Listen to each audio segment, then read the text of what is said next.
కాడికి వచ్చి కూర్చున్నాయి. మళ్ళా 30,000 ఉద్యోగాలు మేము యువతకు ఇవ్వబోతున్నాం అన్నట్టుగా మాట్లాడుతుండ్రు.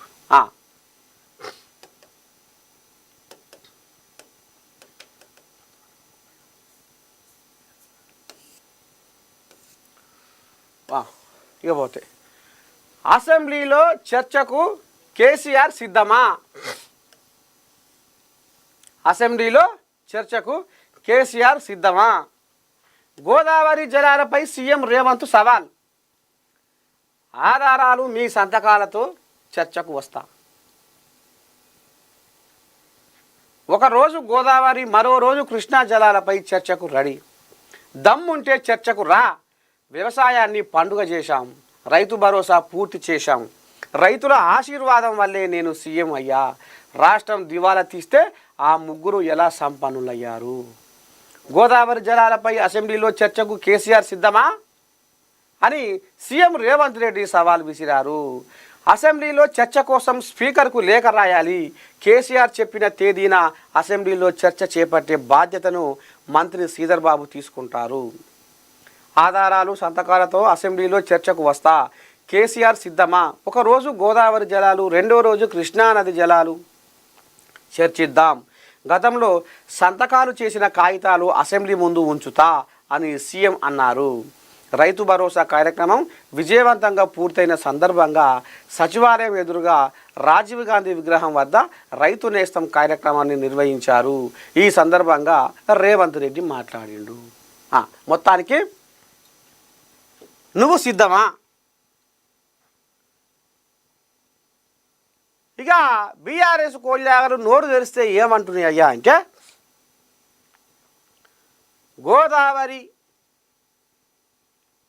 గోదావరి నదీ జలాల మీద బనకచెర్ల ప్రాజెక్టు కట్టుకొని నీళ్లు మలుపుకొని రాయలసీమ కొనబోతారు. ఇక ఇది అయిపోతుంది. ఎందుకంటే రేవంత్ రెడ్డి శిష్యుడు, ఏపీ ముఖ్యమంత్రి నారా చంద్రయ్య గురువు చెప్పినట్టుగా శిష్యుడు వింటాడు. నారా చంద్రయ్య మాట తెలంగాణ మలి ముఖ్యమంత్రి రేవంతమయ్య గిరి దాటడు. ఇక పోతున్నాయి. ఇక రాయలసీమకు రేపో మాపో నీళ్ళు పోయే యాళ్ళ కాడికి వచ్చింది. నీళ్ళు అమ్ముకుంటుర్రు, లోపటంగా చీకటి వ్యవహారం నడుస్తుంది అని ఇప్పుడు బీఆర్ఎస్ కోళ్ళాగలు గగ్గోలు పెడుతున్నాయి. ఇక నిన్న సచివాలయంలో పెదమనిషి రేవంతమయ్య ఇక మరి రైతు నేస్తం పేరు మీద రైతు భరోసా ఇచ్చినందుకు ఊరూరా సంబరాలు చేసుకోవాలన్నట్టుగా సచివాలయంలో రైతుల పండుగ ముంగట వేసుకొని ఇక ఈ రకంగా అంటుండు. ఏమంటుండు? నేను చంద్రబాబు మనిషిని అని మీరు మాటకు నోరు తెరిస్తే బొల్లి కూతలు కూస్తుర్రు. కానీ నేను సోనియమ్మ తెలంగాణ ఇచ్చిన తల్లిగా, తెలంగాణ ఇచ్చింది కాబట్టి ఆమె రుణం తీర్చుకోవాలని నేను కాంగ్రెస్ పార్టీలో షరీక్ అయ్యి ఈ రకంగా నేను నారా చంద్రయ్యను పక్కకు పెట్టినా. నాకు నారా చంద్రయ్య కంటే ముఖ్యం తెలంగాణ జనాలు. తెలంగాణ ఇచ్చిన తల్లి సోనియమ్మకు రుణపడి ఉన్నాం కాబట్టి ఇవాళ సోనియమ్మ ఇవాళ కండ సర్వతోటి తెలంగాణ ఇచ్చింది కాబట్టి ఈ తెలంగాణ జనాలకు అన్యాయం కావద్దని నేను పోరాటం చేసిన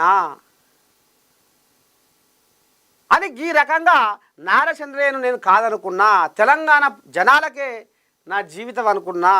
అందుకనే నేను నారా చంద్రయ్య మాట వినే ప్రసక్తి లేదు అని నిన్న సచివాలయంలో కుండబద్దలు వచ్చిండు. ఇక మరి ఇప్పుడన్నా బీఆర్ఎస్ కోళ్ళాగలు మరి నోటికి తాళం వేసుకుంటాయో ఇంకా లేకపోతే ఫోన్ వెళ్తాయో.